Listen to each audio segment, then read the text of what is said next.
Welcome to Spreadsheet Geek. Recently, many viewers of my channel have asked me to analyze the results of the 2020 U.S. presidential election.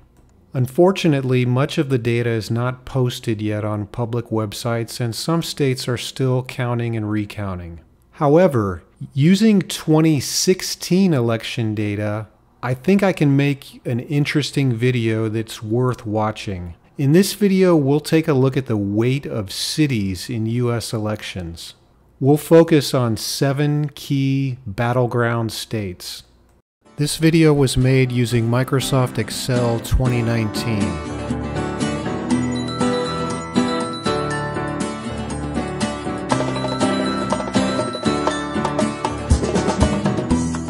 Before I go any further, I'd like to show the website where I downloaded all of my data for the election in 2016.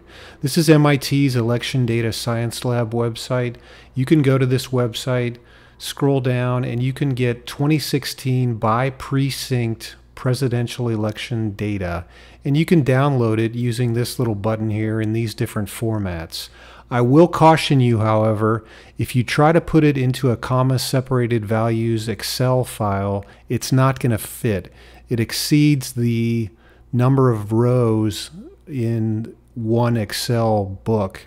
You're only going to fit about the first half of the states in alphabetical order. I think it goes down through about half of Pennsylvania if you try to download this into a CSV file. What I did was download it into a tab delimited file into a Microsoft Notebook file, which I believe has an unlimited number of rows of data you can pour into those. From there, I just broke it down into the 7 states I was interested in, and then it was small enough to paste into an Excel worksheet. So that's what I did. I consider this MIT website a reputable source of election data. I hope to see the 2020 data on here soon, but given that it took over 2 years to get the 2016 election data posted on here, I think I've got a long wait, so I may have to look elsewhere.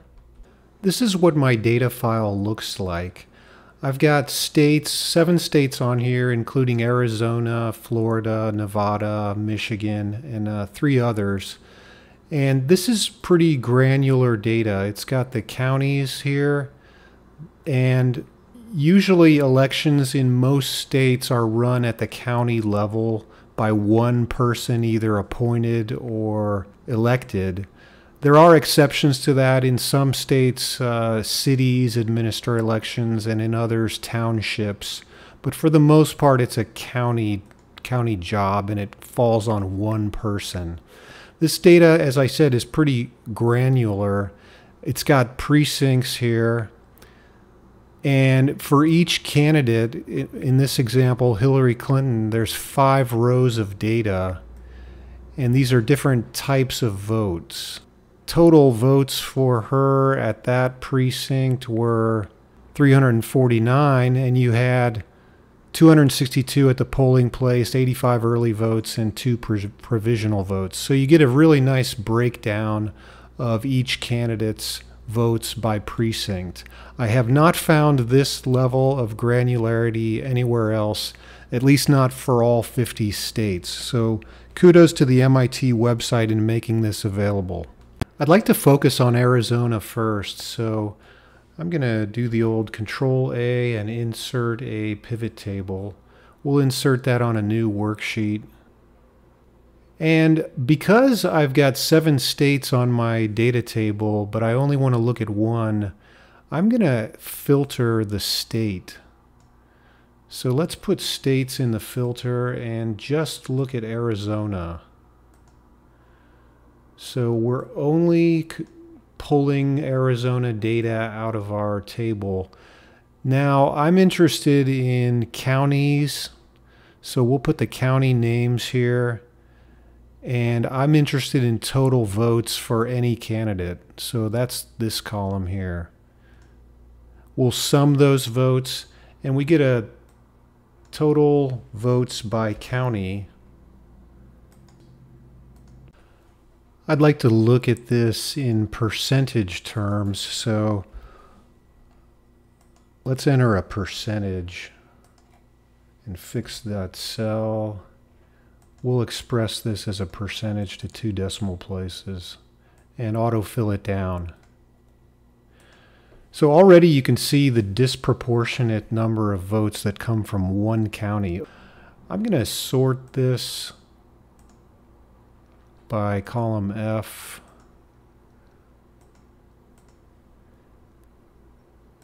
And let's insert a bar chart just to show this one more way.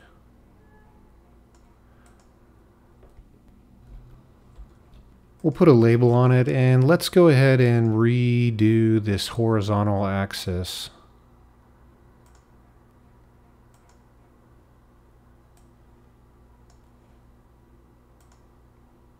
With the county names.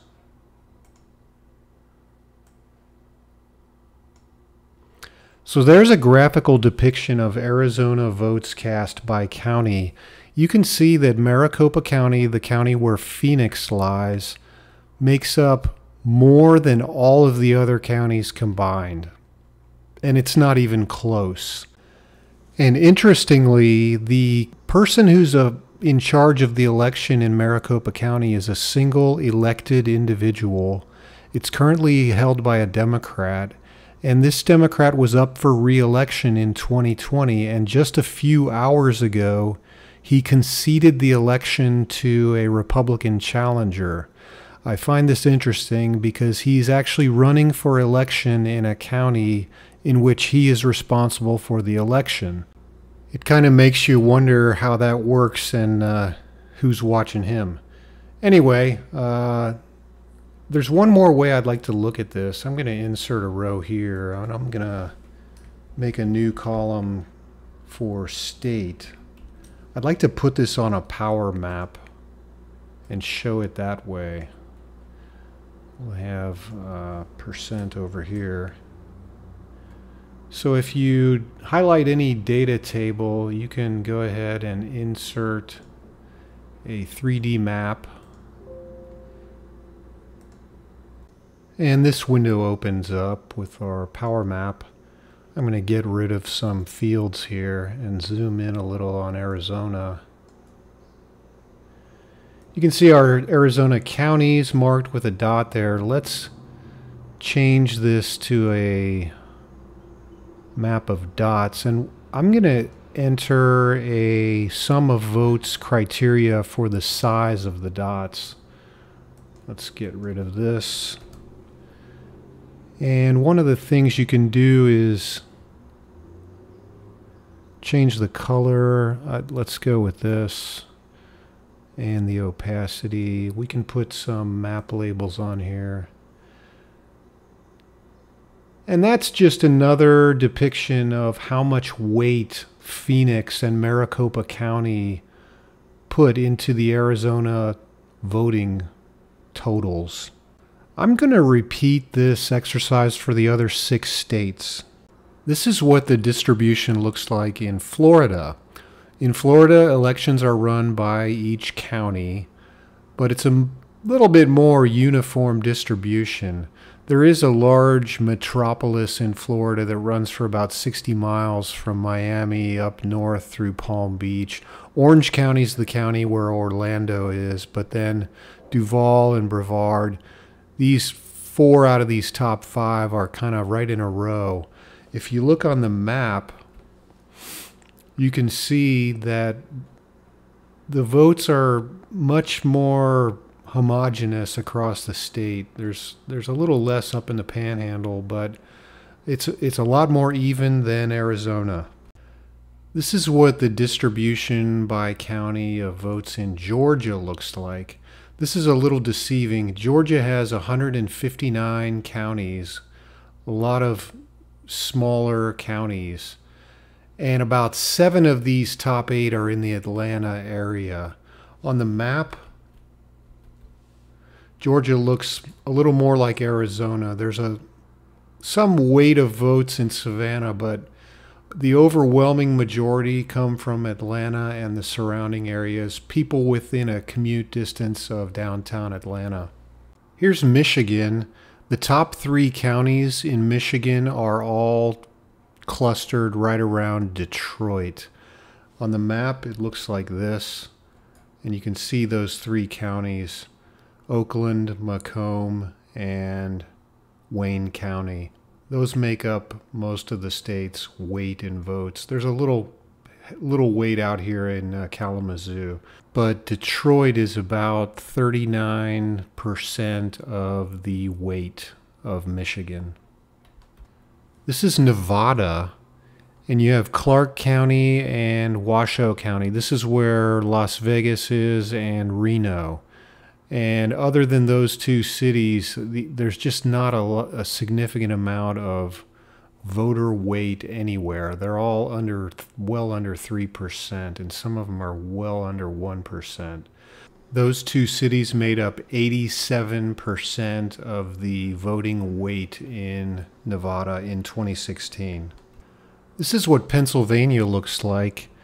And you should note that the top 5 counties are all in the Philadelphia or Pittsburgh area. And they make up about 39 to 40% of the weight of the votes in that state. This is what it looks like on the bubble chart. And you can see it's spread out a little bit into some of these smaller cities, but there is a big target at Pittsburgh and a huge one around Philadelphia. This is Wisconsin. These top 3 counties, 2 of them bisect Milwaukee, and the other one's where Madison, Wisconsin is. But this state, I think, looks much more even. It has an even weight distribution of votes. And on the map, it looks like this.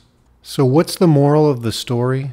Well, if I was trying to win an election in a swing state or cheat to win an election in a swing state like Arizona, Georgia, Michigan, or Nevada, I definitely wouldn't be able to do it without controlling the vote in the big cities. In states like Florida, Pennsylvania, and Wisconsin, it's more conceivable in these states that you could win them without necessarily winning the 1 or 2 biggest cities.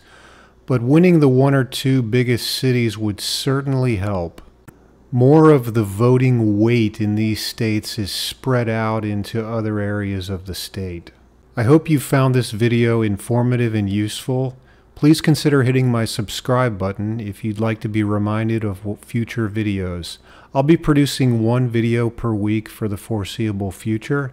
Thank you for visiting Spreadsheet Geek.